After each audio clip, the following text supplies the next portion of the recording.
Hey, what's going on, Facebook family? This is your girl, Shipman. Back from church. We have an exciting program happening today for Transparency Thursday. So make sure you like and you share this video. Come on, everybody. It is time to show up on Facebook and on YouTube. Let's see what's going on. Let us know where you are coming in from. We have exciting special guests. They're going to introduce themselves with Pastor Shipman in a moment.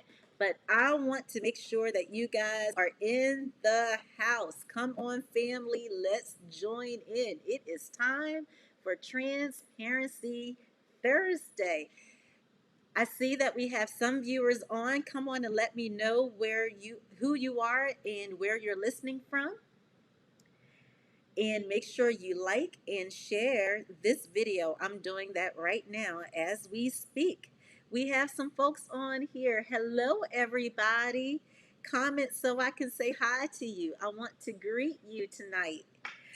We have an exciting discussion. We're talking about how critical it is to stay aware and to fight voter suppression. So it is our effort to make sure that people in our community understand what's going on. We know that there's not a whole heck of a lot of shine on here right now, but we need to be chattering about this in our communities. So make sure you tune in and you listen to these guests and hear what they're doing, what they're saying, how we can get involved. And then I just want to let you know that we're going to have another broadcast similar to this on August 12th. And we have exciting guests coming for that too. I can't wait. I'm going to be just as excited then as I am tonight about those folks that will be having a conversation with us. Hello, Miss Venus. Hope you're doing well. Hello to you and your family. Who else do we have on here? I want to know who is on. We're going to be on and pop in today. Hey, Tasha, how are you? Thank you for joining in from YouTube. So good to have you on tonight. Again, make sure everybody is liking and sharing this video. Um, we can't wait to begin the conversation. We're just waiting just a couple of minutes because we know that Facebook needs to do its thing with the algorithms. We want to make sure that everybody who can be notified is notified of what's going on. So in the meantime, I am going to bring everybody in so they can introduce themselves to all of you. So, uh-oh, there we go. Hi, everybody. Hey, Pastor, how are you? Oh, wait, I have everybody on mute. Hold on just a There second. you go. Looks like we're having a little bit of a difficulty here. Bear with me. Yeah. Venus is saying they just got the tornado warning. That might be part of the issue today as well with the weather. So, let's see. My apologies. All right. I'm just trying to see if I can hear you guys. Jess, can you say hello to everybody? Hi, everyone. Can you hear me? I can hear you. I can hear you. All right.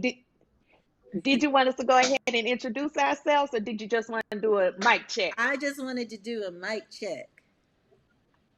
Gotcha. There we go. Yes, and I can hear you through the broadcast as well. Let's do a mic check with Abu. Hello, sir. Good evening, everyone. I hope everyone is well. Do you guys hear me clearly? I can hear you well. Thank you. Pastor, how are you today? Hey, good. I'm doing good, and I hope everybody else is doing really well. Awesome. Yeah. All right. I was just checking the broadcast to make sure everything is working all right because I have something spinning on my laptop. All right. So, Pastor, do you want to take it from here? Sure, I'll do that.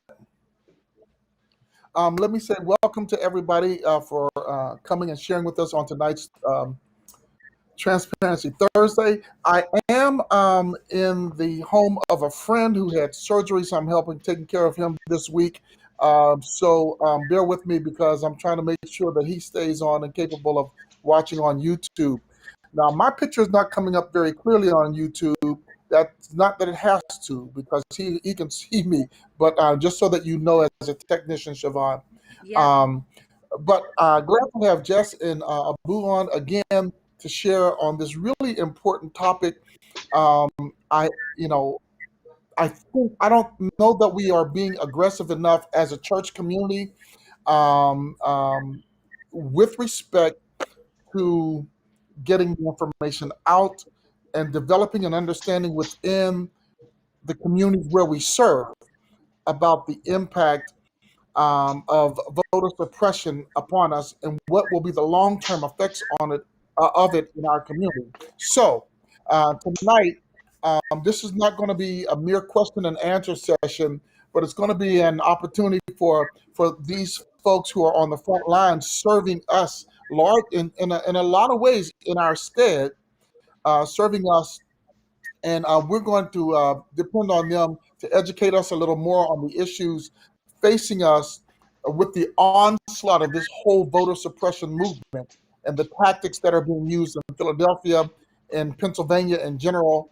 in the Pennsylvania Senate actually, and across the nation. So, Jess, would you start off by just telling some things about yourself again? I know we did this once before, but if you don't mind, tell our audience who you are, what you've been involved in, and what you're doing, and why this is such a passionate subject for you. Yes, well, thank you so much for having me again. It's always a great opportunity to be able to engage with the Philly family and the Prince of Peace Baptist Church community. Thank you so much, Pastor Shipman. Thank you to Ms. Siobhan for having us in this space to discuss what is such a critical issue, as you stated. And I'll go even further and say it's not just the faith-based community, but we definitely need to address that because they are kind of slow to move right now. But it is so necessary right now that we uplift the criticality and the urgency of what is happening to voters across the nation. So, my name is Jessica Fortune Barker. I am the co founder of Lift Our Vote. I am a millennial who is on fire and very passionate about making sure that my neighborhood, my community residents are able to really exercise the vision that they have for their community through the vote. So thank you so much for having us. Well, it's great to have you. Really is. Yes, sir. We're waiting on you. Oh, sorry about sorry about that. My name is Abu Edwards, and I have the opportunity to serve as a co-founder of Millennials in Action, which is the first Black millennial pack in the state of Pennsylvania. We were founded in 2015, and I also serve as the CEO of MIA Strategies LLC. And voter suppression and voter engagement, is important to me for a couple of reasons. Number one, when we vote, we get resources, and those resources sometimes come indirectly, in forms of better, funding for our schools, funding for our recs, our parks, our libraries, and right now we're in a critical moment in history where they're trying to roll back the tapes back to 1965 or even further. And it's up Mhm. to us as millennials, being the largest demographic around the country, it's up to us to really start to wake up and to make our impact in life. So I look forward to engaging in this conversation as well. Well, thank you. I appreciate both of you so much. Just so that our audience knows, I've kind of couched this. It's one of those long Baptist preacher type titles, right? So I'm calling this "Continuing the Fight Against Voter Suppression and Building Awareness for the Future of the Black Vote." Um, we want to understand tonight, build an understanding of the John Lewis Voter Rights Act, and also of Senate Bill H.R. 1 for the People Act. Let me start off by asking you, we'll get into some definitions of both of those things in a second.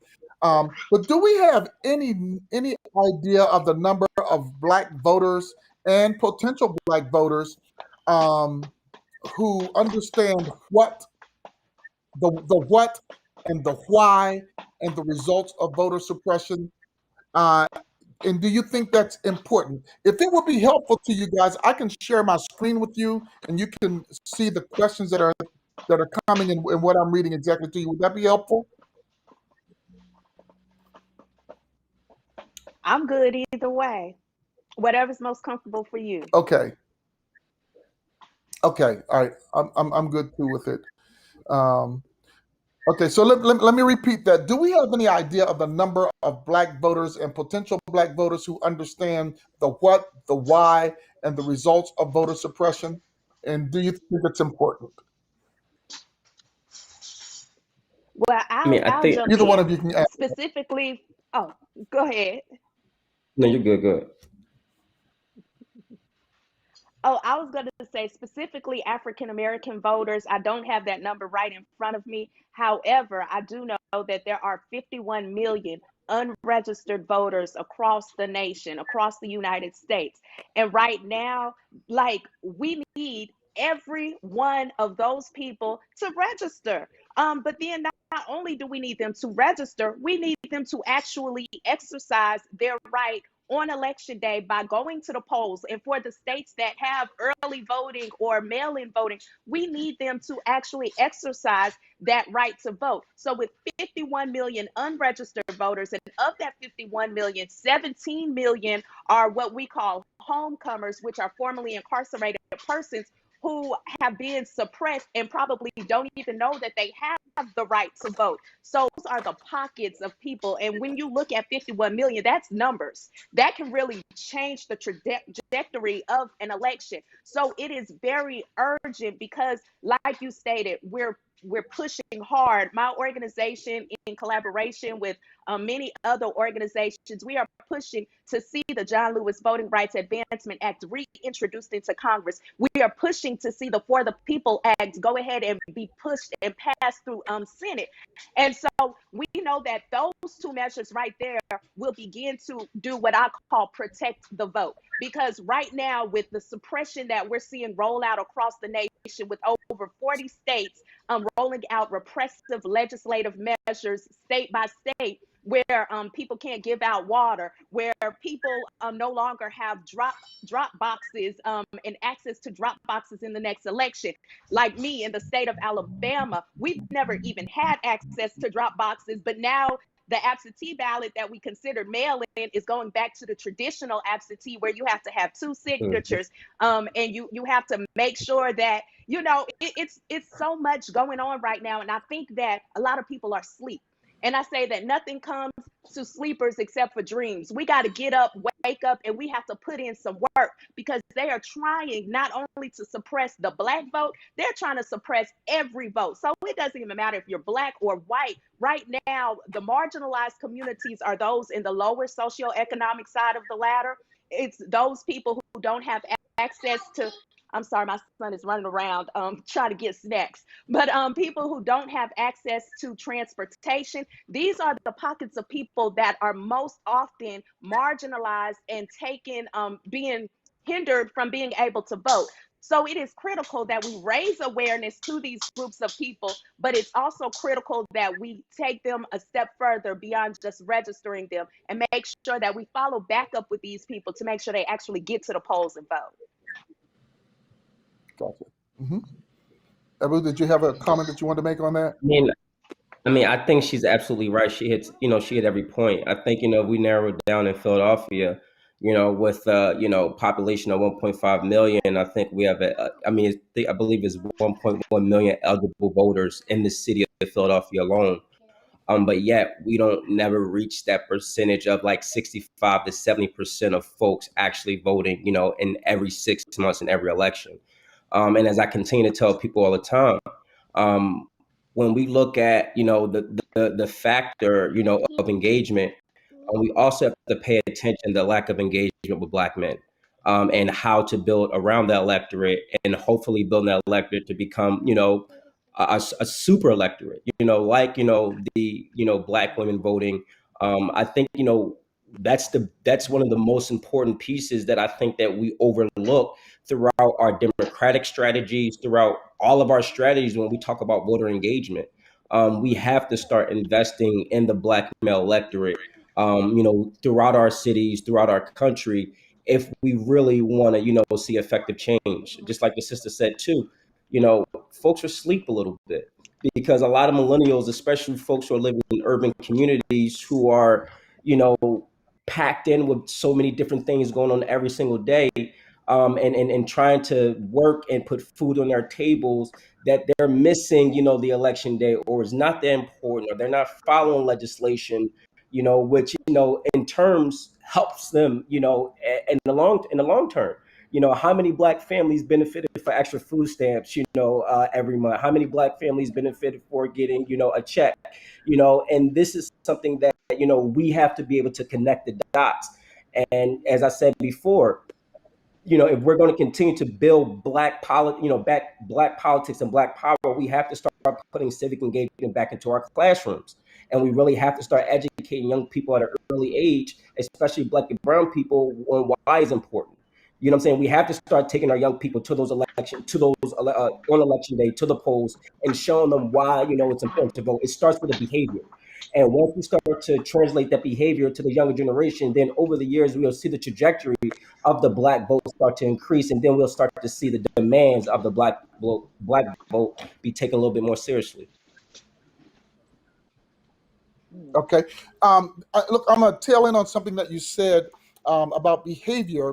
And I hope this doesn't sound insulting, but I need to ask this question because it is something that I kind of hit every once in a while on the street, at least an attitude about this. So I'm not intending to insult my guests or my public, but just I think I need to ask this. Here's the question. Has the fight over voter suppression and the struggle to get many urban and rural black voters to exercise their right to vote possibly become a more difficult effort due to the characterization or perception of some of us as African Americans about other blacks as, for example, ignorant of the issues or co-opted? Have we ignored the bias that separates conservative blacks from liberal blacks?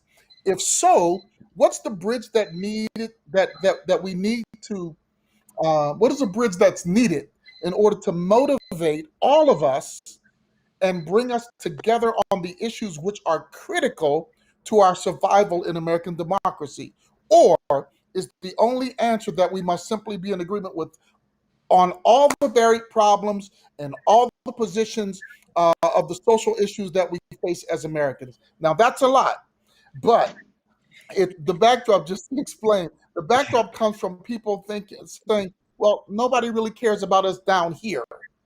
So my question, maybe even in a nutshell, would be, are we missing the average citizen on the streets of Strawberry Mansion because there is a segment, or maybe in some ways we come off as though this is for um, maybe a black elite.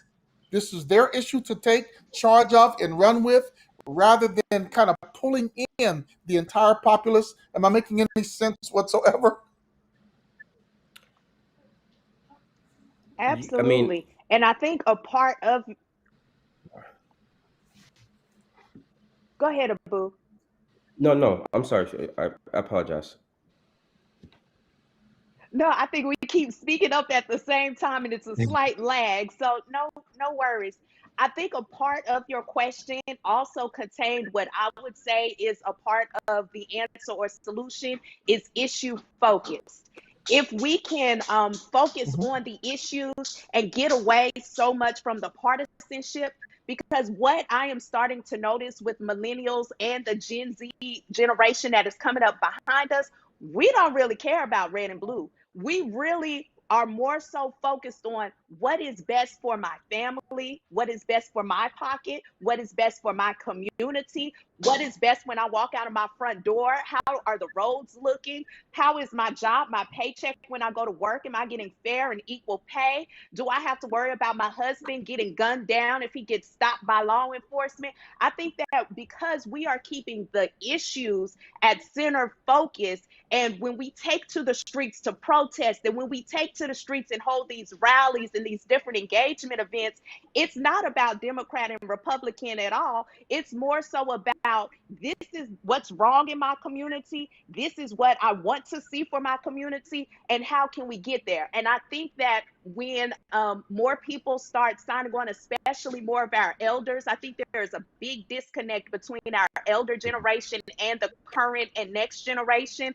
But once we start really rallying around the issue and not the party, I think you'll see more of an interest from millennials and from those sectors of people who they often say aren't engaged, and they're not disengaged because they just don't want to vote. The options are very limited. Most communities wait until options are given to them, and then we're forced to choose from the lesser of two evils. And so a lot of people have Yep. become, that voter apathy is serious. A lot of people have become where, hey, none of the candidates really uplift my issues. None of the candidates are going to do anything for my community. None of the candidates are going to do anything for my Black kids in school who want to know the truth that Christopher Columbus did not discover America because it was already an inhabited land. So I think things like that is what is really going to draw everybody together to really push for the needs that we have in our own communities. Now, just before Abu speaks, let me be sure. Now, when I use the term liberal, conservative, I'm not even really in respect to political party at all. I'm just thinking in terms of how the folks that I see think on the street. Some people, for example, um, uh, let's see, we don't think in terms of what the Republicans want by way of deficit control and deficit spending. We don't think about that. We think of it in terms of what it means for us being able to get education, get health care, get all that kind of stuff, or not get it. Um, and in our community, what I'm saying, what I was trying to get across is not so much the party issues, but there are African Americans who are on the opposite extreme of, for example, where I might be concerning deficit spending. I'm thinking, okay, we had 4 years of the worst mess that we have had in a long time. What do you how do you become sanctimonious about how big the debt is going to explode when you just exploded it yourself? Okay. Now, somebody on the opposite side might say, yes, but we have, and I'm not talking about an education, an intellectual, but somebody else might say, hey, yeah, but we got to think in terms of bringing the debt down so that we can do X, Y, and Z, and so on and so forth. There, we're not we're not monolithic in the Black community with respect to our opinions as to the issues. My question was, how do we kind of keep this stuff at the ground level so that we can deal with the issues, and that thing which is most critical, we work together on. For example, I see no reason why every Black person in America, whatever their persuasion, would not be working on behalf of HR1 and also the John Lewis voter right bill. So there are things that we can come together on. And my question is like, have we kind of stopped ourselves by maybe not addressing or focusing on that average street person who, I mean, I don't care who you live with. I care whether I have a job tomorrow. That was kind of the Um, nature of the question. if I can answer that nature of the question, it's a very loaded question, so I'll try to answer it my best. Um, I think that when we look at the Black community, like you said, is there's different, I would say it's facets. And when it comes, and what that is, it's different messaging, it's different, backgrounds and things of that nature. And I tell people all the time, like one of the um, majors, one of the formation ways of really engaging Black communities bring them together is finding that wow factor.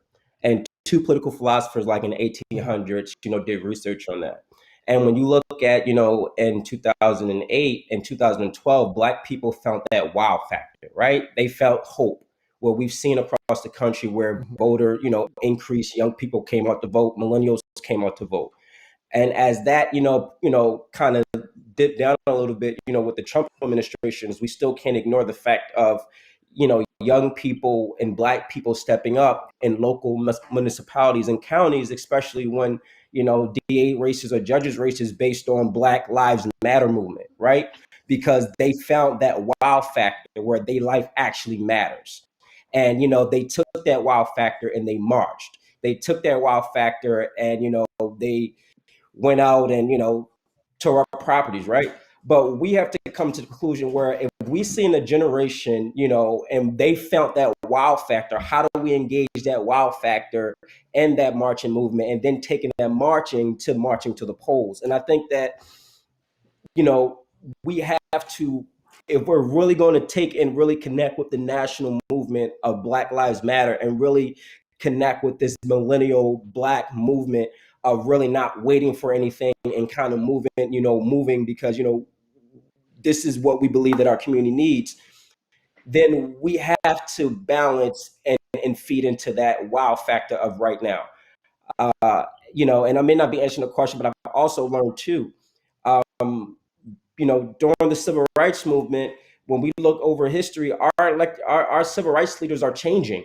And we have to understand that too. Right now, folks, our civil rights leader indirectly are rappers and athletes, who are driving the movements of voter suppression and voter engagement because they have they've connected to the wow factor that will be able to engage and mobilize the young people. And I think that the church has to do that. I think that the Democratic Party has to do that. And I think that, folks in civic engagements have to mobilize around and connect this large voter base because millennials are the biggest voter base right now. We've outdone, the what's Boomers. the older generation, The and then baby you have, boomers. generation Hmm. yeah, baby Baby boomers. boomers. Sorry. Then you have Generation Z, which is right behind us, which is the next second biggest, highest, voting block. So we're going to be in this wow factor for a while. So we have to figure out how do we navigate this wow factor to really bring political power to benefit and so the young people on the corner, who are not engaged in the political process can understand why it's really important for them to leave that corner, go vote, and then come back if they want to.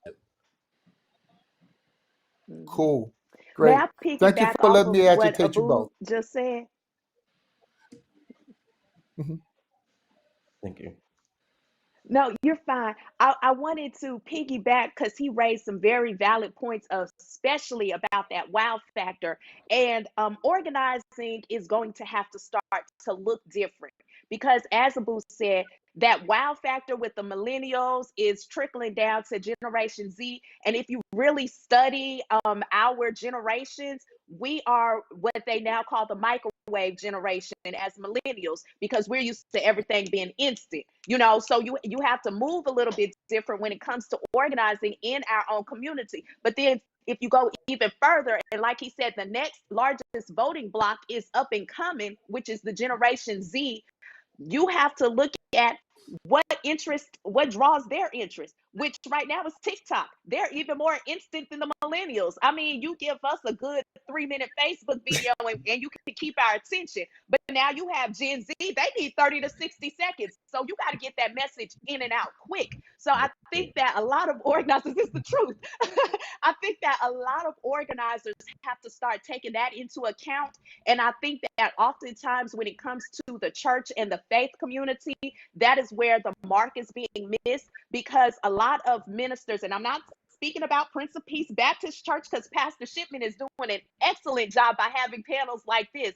But I think that a Include lot of us. churches, they want to stick with they, they want to stick with giving that message on Sunday, Wednesday, and maybe Sunday school. But that's not where your millennials are. That's not where your Gen Zs are. So I always tell ministers when I speak to our faith community, you have to go beyond trying to organize the pews from the pulpit, and you got to get out there and start organizing the people. So you have enough people in the pews. So now imagine if your church congregation, if only 10% of your 500 members get up and go out and do the work, that's 50 people that are now out in the streets actually touching people. And like Abu said, like the hustler on the corner, he's going to listen to the message. You know what I'm saying? You send the right people, he's going to engage in the message, and you may even get more help out there on the streets because they're connected to everybody. So you have to find those links in the community, make sure that your people, our people in the church are trained up to go out into the community and actually minister where it matters. And Yes, I'm going to throw something in as a. Oh, I'm sorry. Go ahead, Abu. I mean, and just to follow up, like we have to start looking at the missed opportunities. Is she still talking, or is that a lag? That's a lag. We have to Okay, we have to start looking at the missed opportunities, right? We had an opportunity as a community, as a city, to step up for our young people who are on those dirt bikes, Generation Z, hundreds of them, driving through the city. You know what I mean? And at the fact that if we could have mentored these young people, organized these young people, understanding that, listen, the only thing that's separating you from apart is your vote. You know what I'm saying? And that could have been Yes. embraced into the new generation of voting in Philadelphia if the community would have stepped up, if the church community would have stepped up, because these young people, they didn't know how to organize. They wanted a place, just like people get their bike lanes because certain particular people vote to get bike lanes in their communities. These young people wanted a place where everything in our community has been locked down shut. They took it to the streets, wanted the place, but our community failed to step up to that wow factor to be able to engage them, turn it around, and be able to increase and increase voter turnout with our generational. I mean, with our Gen Z folks. Those are the missing wow factors that we have to start waking up to and figure out what engages our young people in our community. What engages our Black young people? Sorry about that if I went on. I was a little And now you're passionate. both kind of like hitting exactly what I was. No, you're cool. Both of you are really hitting on what I was kind of signifying and getting at. But there's one thing that I want to put in. You've probably heard this statement said or quoted by some preacher or somebody somewhere. One generation passes and another comes on. It makes logical sense that the millennials, Gen Zers who will overtake the millennials at some point, and what they're calling the ears are going to be following that. And at some point, everybody's going to have their turn at being the largest voting bloc because as we are dying off, somebody else is coming on. But one of the critical, and I think you alluded to this, Abu, one of the critical things that I think we're missing, and I love the example of the bikers going through the city and what we could have done with that. But one of the critical things that we're missing is that none of us are going to do this with our generational population alone. It's going to take all of us. And that's why I'm concerned with building those bridges that are necessary to unite us and not to leave us in a place of being disjointed. So we can fight remember the skateboarders didn't have anywhere to go and they were riding on the museum steps and on all those different places. And finally somebody started listening and we start seeing ramps and stuff going up all over the place in different places. You're exactly right. If we had paid attention, and I don't know that as a public, we really paid attention to the sociological dynamic that was happening there.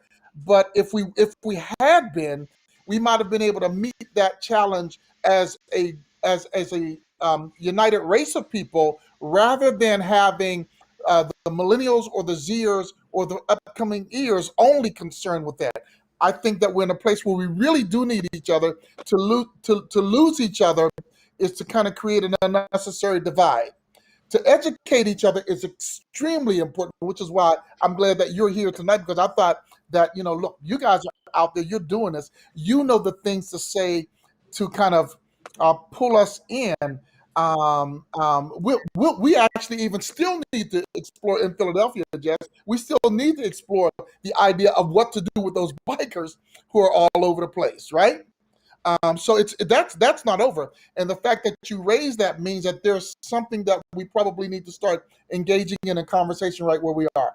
But Mhm. again, thanks for ripping that one apart and putting that stuff out there where we need it, and hopefully we have some people who are listening who are going to get excited about the possibility of our bringing together these generations and realizing that none of us, we're not going to do this alone. I do want to get your wisdom, though, as I ask you to help our listeners understand the kind of things that we might lose due to the non passage. I want to hit just the John Lewis Voter Rights Act first. And why would we suffer loss if that bill doesn't pass? Abu, would you start off for us? So, oh, Yeah, I think Oh, okay. I'm sorry. from my recollection from the John from the bill, if this bill doesn't pass, you know what I mean, it's going to put a lot of restrictions on, you know, folks having IDs. Um, what was it?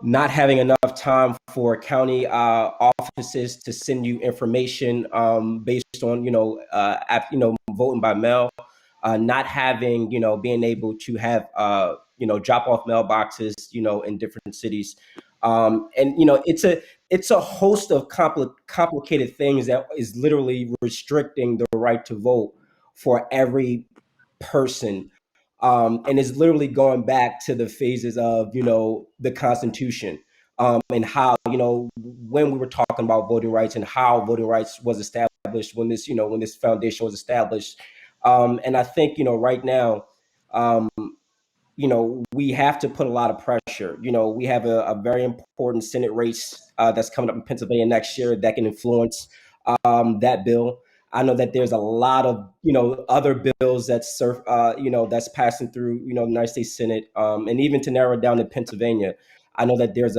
been a few bills that's been introduced, um, but I think the only mobilization efforts we can do as individuals, as everyday people, is just to make sure that we're calling our elected officials, and that just literally takes 5 seconds to call your congressperson or your senator, to tell them to support this bill, because if this bill, I think, and I'm only 32 years old and I haven't been around for a long time, but if this bill doesn't pass, I best believe that this conversation and our mobilization efforts will look pretty much different in 2023.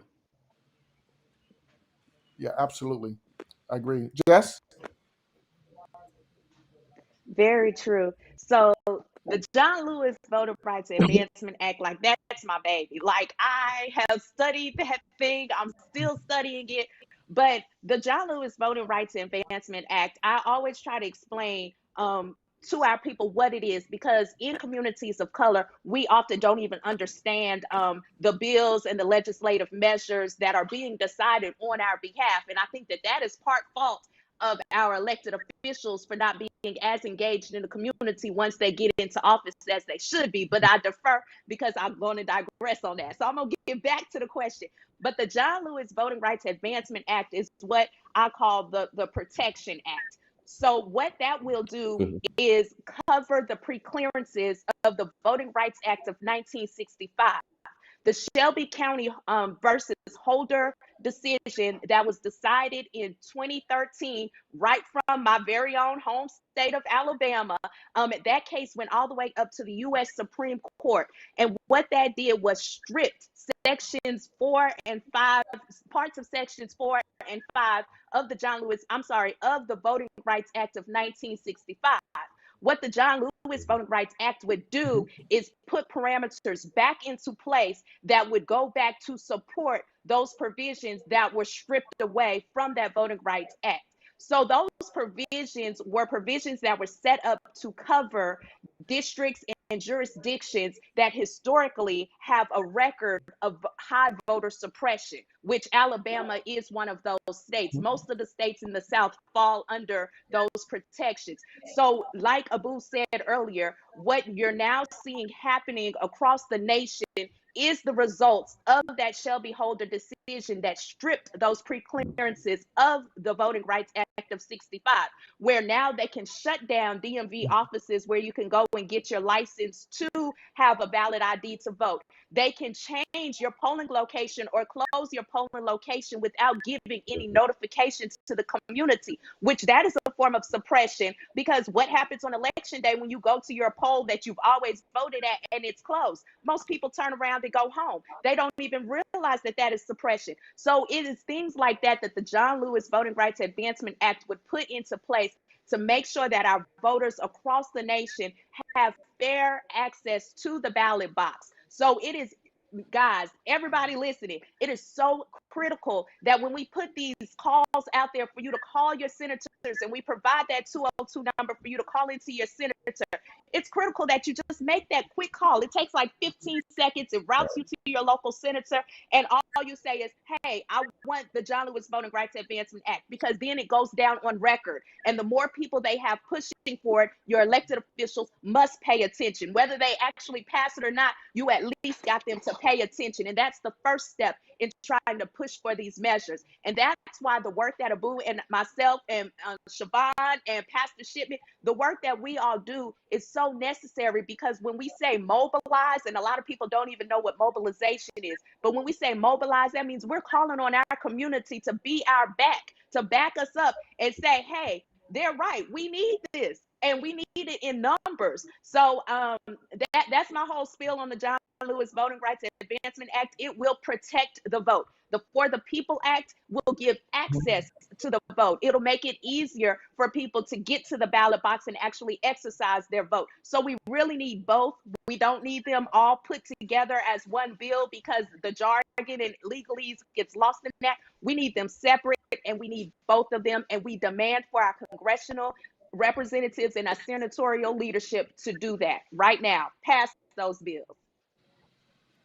And Jess, I'm sorry to jump in Yes. there, Rev. Um, Can you talk about the education that Transformative Justice Coalition is hosting? Is that still going on? Yes. So Transformative Justice Coalition, Lift Our Vote is a partner and a part of that coalition. And that's a national coalition. We've done a lot of excellent work. We did the good trouble work in the state of Georgia around the 2020 elections and the runoffs. So we have really done a great job in mobilizing not just individual states, but the nation to support states, regardless of if you're in that state or not. But right now, we're in the process of launching the first Voting Rights Institute. It'll be the Good Trouble Voting Rights Institute. So excited to be a part of those committees, the curriculum, the content. So there is a full educational institute that is about to come out that is centered all around the vote, where we will be educating on voting 101, and we're going to take it all the way up to the advanced level. But even more so beyond just that, we have the National Voting Rights Conference is coming up August 6th and 7th.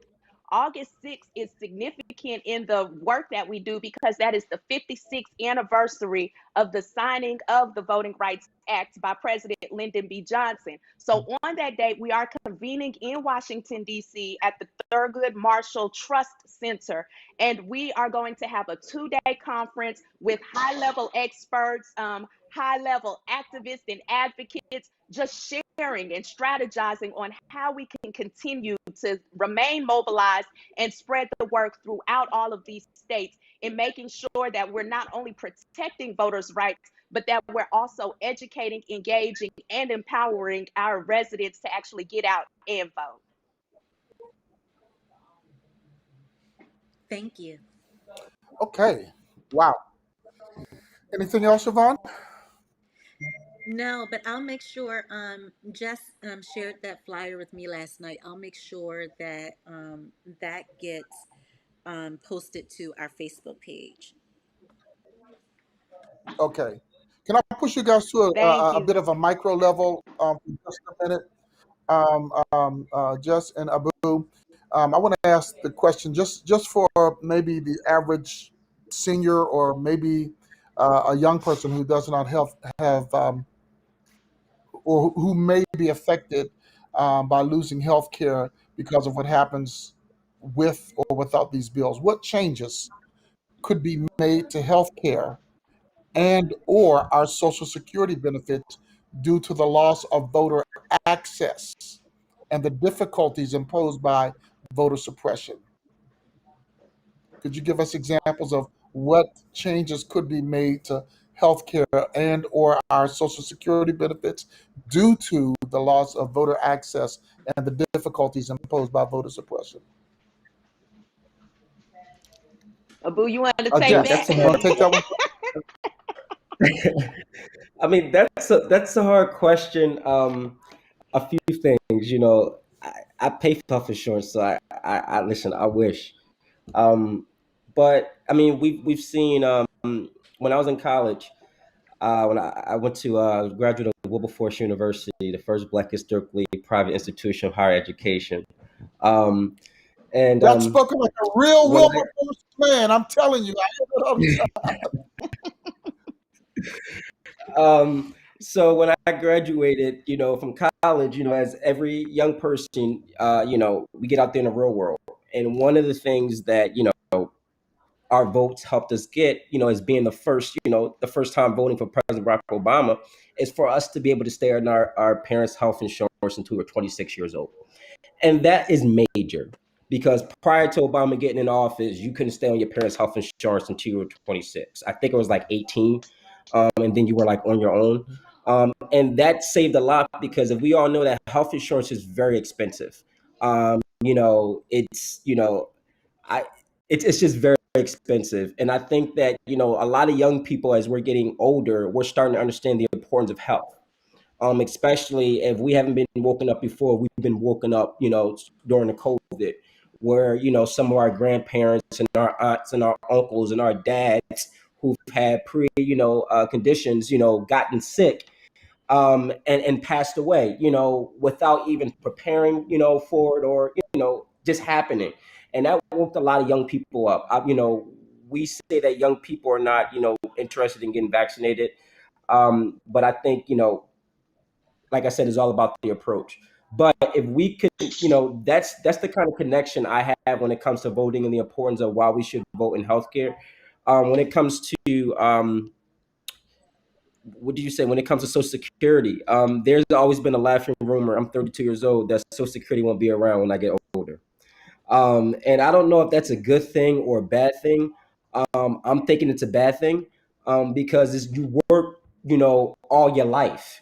And then once you're able to retire, you expect for that funding, to work for you. And if that's no longer there, and if we look at the average person, the average Black person, 9 times out of 10, who may not have a Social Security account, or you don't know too much information about it, I think those are the important reasons why we should vote. To continue to have comfortability and longevity after we retire. All those major decisions connects back to voting because the folks who make those laws when it comes to Social Security, and when it comes to healthcare are lawmakers, and the folks who put lawmakers in office is folks who look like me and you.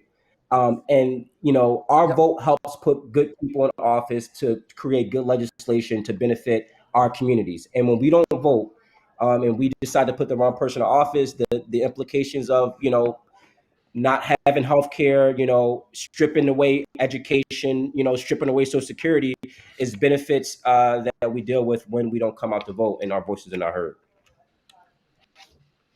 Yeah.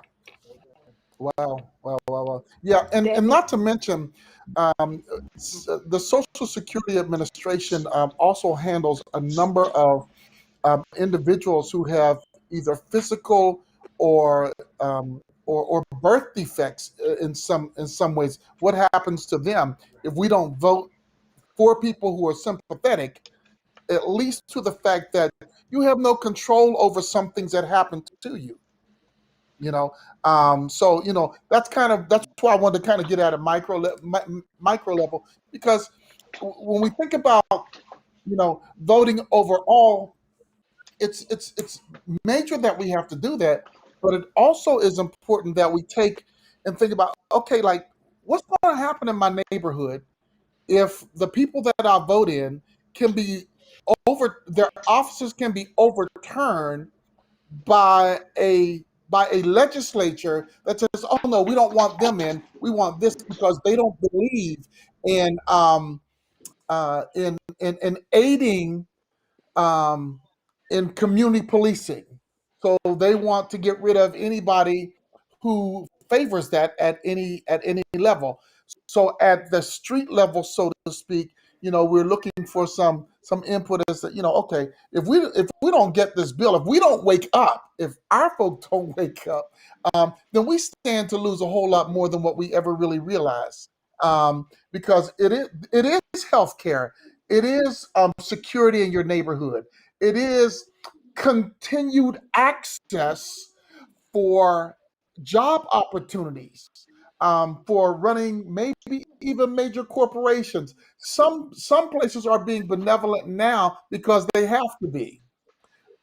Imagine what it's like if your legislator can overturn, or your legislature can overturn fair practices in the job market.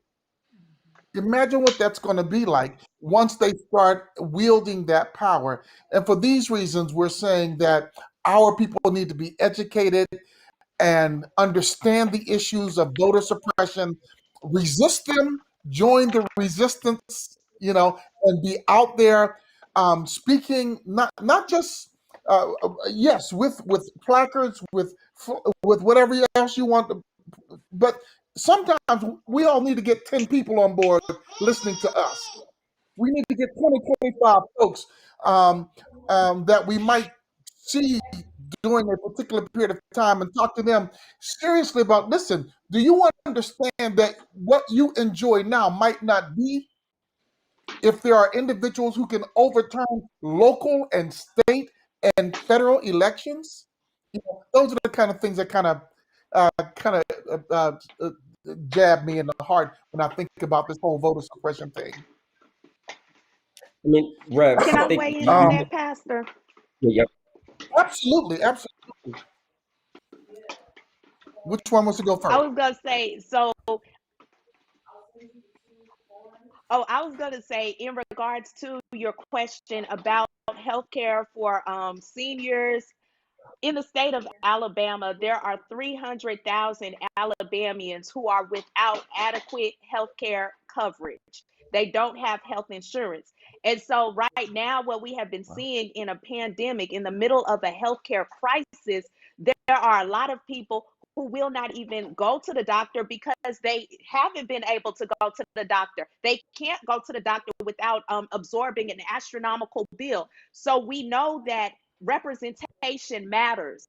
Leadership matters. If we had congressional or legislative leadership in place that would go ahead and pass the Alabama Medicaid expansion bill, then we would see these 300,000 Alabamians protected, where they can go to the doctor, they can access different healthcare parameters to help with their diabetes, with their high blood pressure. And then once you link that back to COVID, of course, they're saying that COVID, um, it impacts and affects people who have underlying medical conditions, which are your diabetes, your high blood pressure. So once again, you're looking at the lowest, most marginalized communities and pockets of people who are being impacted directly by the vote, but they still don't realize exactly how that vote impacts them. And that's exactly how. So, what we have to do again is make sure that these voter protection measures are passed at state levels and at federal level, because, like you said, if they are able to take away our access to vote, we're going to go to appointed positions. And we know what happens when you're appointed and you're not elected. You end up upholding the agenda of whoever appointed you. And so in states like Absolutely. Alabama, in states like Georgia and Arizona and Texas, where the majority right now is not in the best interest of all of their citizens, we would have a major catastrophe. We would have so many people without healthcare coverage. We would have so many people who are working jobs with minimal wage. They no longer have access to minimum wage, but they're at minimal wage. And we have to be very Mm. cognitive of these words that they use, because sometimes it's all in the language. And if we are not paying attention to the language that is being thrown out there at us, then we fall susceptible to being fools for anything. So I say we have to pay attention. We have to reach out to our leaders, and we have to make sure when our leaders put information out there in these emails, in these text messages. I know everybody gets these emails and text messages from their city officials, from their state representatives. And if you don't, you need to sign up and get on those lists to make sure you're on their mailing list. But we have to pay attention to that information they're putting out there, because oftentimes they send that information out, they make that information public. We just don't pay attention. They pass a bill or measure, and then on the back end, we're trying to rally behind and protest and say, how did this happen? Well, it happened. It took a long time for it to happen. And if we would have been paying attention and organizing better, we could have circumvented it from happening. And so that's what's going on right now. That's the criticality of these voter protections that we're calling for. We're standing in a pristine time where we can do something to avoid something else happening. And so I say, instead of being reactionary in our communities, it's time for us to stand up and be proactive and say, we are not going to allow you all to just take away our voice and our power by removing the vote, and having our representatives who have an interest for our community stand up and represent us. Yes. Yes. Abu? I mean, it's so funny because, as a leader, man, I go back and forth from my head. And it's just like, I'm tired of ratifications. I'm tired of fighting this year after year, century after century, Yeah. decade after decade on the right to vote. You know, if we really want to change, if we really want change, we got to change our constitution and include Black people, Hispanics, and folks of color. Because if not, man, this is going to be a fight until the day we die. The fight for voter rights is going to be a fight until the day we die. If this is not included in the Constitution, like it's just like, we fight this year, and then a few more years, what do we fight? And then another few more years, we're fighting something else. And then it's like there's always attack on a Black vote. And I tell people all the time, in order to separate, it's like everybody want to have their hands in the cookie jar of the Black vote. Because if everybody have their hands in there, you take parts and pieces, you separate that vote, and then it's not enough to really make an impact to the point where we can ask for resources, because we've already been divvied up. And it's like more of like a slavery type of approach, where you kind of just split up people and split up the vote. And that's the strategy that's been used, from some of our allies, from people, is to separate it. And I think that when our Black people are going to say enough, one white man told me this: out of my 10 years, Black people are the most forgiving people in the world. And that has to stop. It has to. It has to stop. Because if we can keep forgiving since slavery, and now it's the 21st century, and we're talking about bridging the gap, Pastor, the millennial and the Generation Z generation is not going for that. But yet, a lot of our gatekeepers are kind of, set in that structure. So yes, we do have a lot of disconnect within our own generation, because we're living with two different models of how to approach this thing. So it Yeah. wasn't a question, it was a thought, that I had. It's just like, is this going to be a continuing fight year after year? Will we have to continue to build capacities? And it's just like, and let's throw it out there too. If we talk about civil rights, I feel like the more Black civic engagement organizations, to me, kind of hurts us a little bit, because I feel like the NAACP has done tremendous things in the history that they've been established, but once they converted into nonpartisan and bipartisan, and it lost the meaning of rallying, building Black political power and Black communities, and saying this is Mm, what Black people need. We don't have that infrastructure or security gate anymore because a lot of our organizations or leaders are moving to the safe zone, and as Black people, we're being unprotected. mm. Uh, so yeah. Wow. Look, I think He that's just another preached a whole whole discussion word. that we need to have locally, statewide, and locally, nationally, statewide, and national. What I said, local, national, statewide. Okay, I got them all. But anyway, Mhm. we do. Yeah, yeah, you're absolutely right with that. Um, and we can build upon our history, but we can't live in it. We can't just live in our history. We got to build on it. You know. Um, I did want to ask as well, um, and we're going to have to kind of do this maybe quickly, but can we have the political impact that we should have without having both these bills? Can we do anything significant with one? I'm not trying to trade off. I'm echoing some of the conversations that I've heard here and there. I'm saying, in my opinion, from what I've read on these two bills, we need both of them. I'm asking you, am I wrong with that, or can we make it with just one? I say, of Uh, course, we Justin, need both. go ahead. Oh, yes, I say, of course, we need both. But if we have to take one or the other, we definitely need the protections because the For the People Act just expands the current systems that we have from state to state.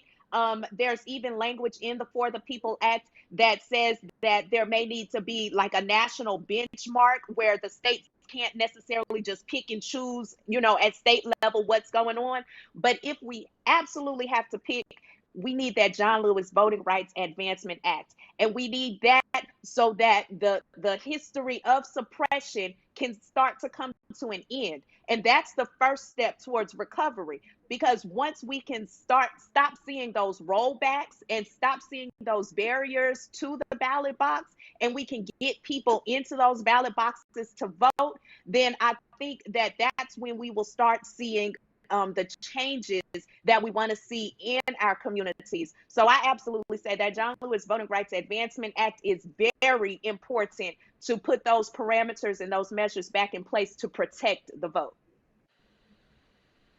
Boo, I want to throw a different question at you, if you don't mind.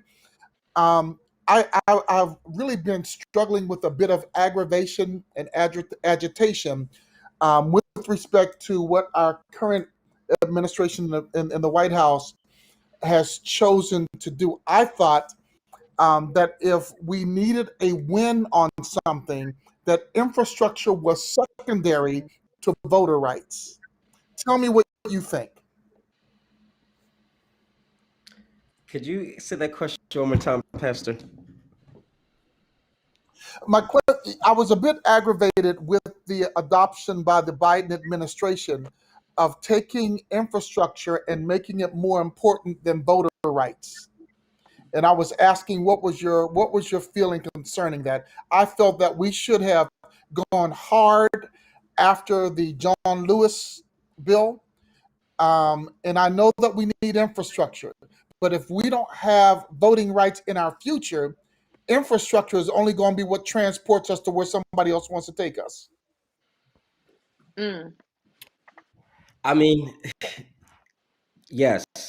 And I'm just going to play the devil's advocate because I can see infrastructure providing a lot of jobs for folks. And then at the end of the day, it's voting rights. But I mean, during this whole time, I didn't go to Biden. I didn't go see Biden when he came to Philadelphia, to discuss voting rights.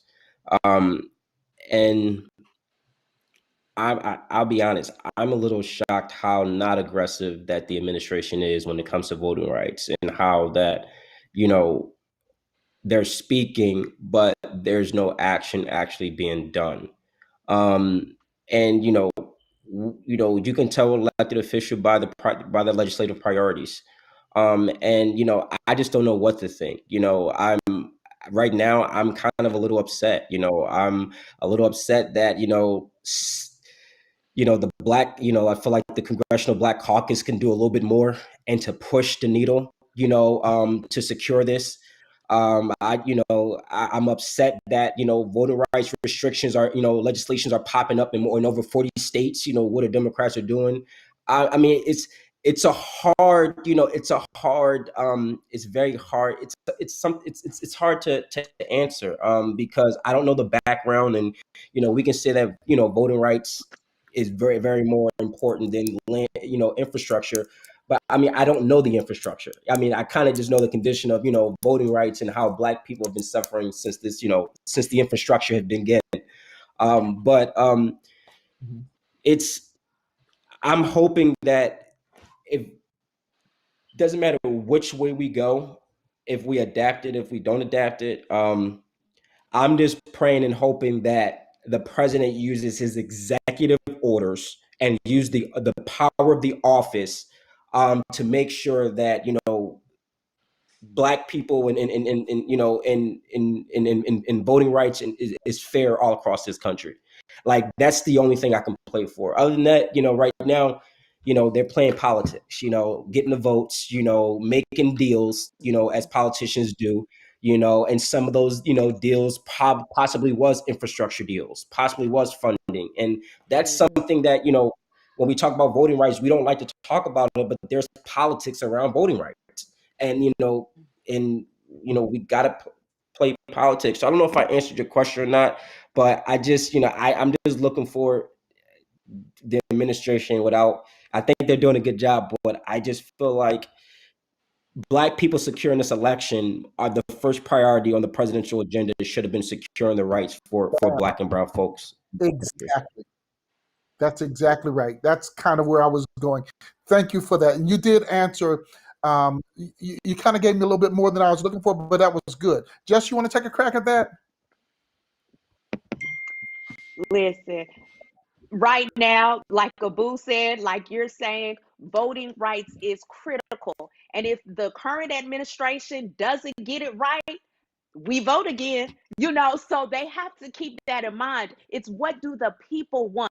So yes, we know where the money resides. We know infrastructure, transportation.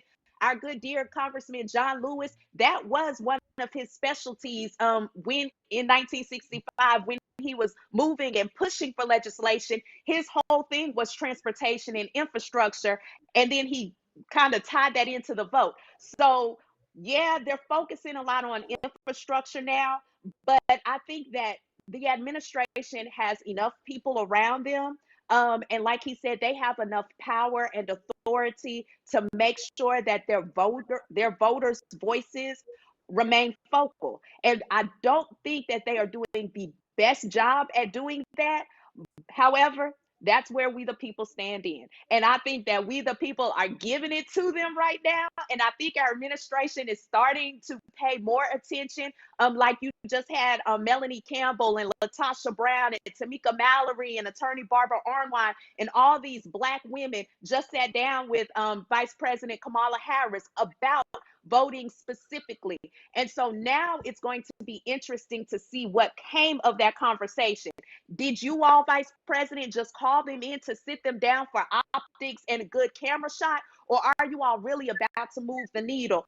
Because there's a lot of women that were in that room that have some serious power in our communities. And I'm so honored to be able to work with those groups of women, because right now we know the vote is critical. And the current administration needs to understand that they're going to have to face the vote again. They're going to have to face their voters at the ballot box. And so we're demanding that they make the right decisions right now before we even get to that level, because I'm not going to let them forget. If they don't do right now, I'm going to have a whole campaign to make sure my folks remember what they did in 2021 when it's time for us to vote again. I know that's Yes. right. I'm with And if you. we didn't need you so badly out here on the street, I would mount a campaign for both of you for public office at the federal level. Yes, I'll do it Thank you so now. much for coming. Yes, yes. We need some persons who will not shrink at the duties that are before us. Our future depends on what we do. Thank you again for coming and for sharing tonight. I hope this has been a real worthwhile use of your time. And Abu, you're in Philadelphia. Jess, you're in Alabama. Somehow or another, let's pray that this scourge of COVID gets out of here so that we can begin to be face to face and talk about what we can do together, bridging gaps, making new paradigms, whatever we need to do so that we can move the agenda. Let me speak racially so that we can move the American agenda for Black Americans. Thank you again. Thank you, Siobhan, for sponsoring and for helping us to set up. We appreciate your time, your talent. Thank you guys so much. God bless. Have a great evening. Thank you, everyone. And don't forget that on August 12th, we will have another conversation about voter suppression. I know, I believe we just secured State Representative Joanna McClinton and also Ashley Lee, who is the chair of the Young Lawyers Division as part of the National Bar Association. So make sure you tune in to that on August 12th, 7 o'clock p.m. Thank you, everybody, and I hope you all stay safe in this storm. Good night. God bless. Have a good night. Good night. Bye. All right, this is the strange part because my cursor isn't working, so I'm going to try to end the live. All right, it's not working. I know.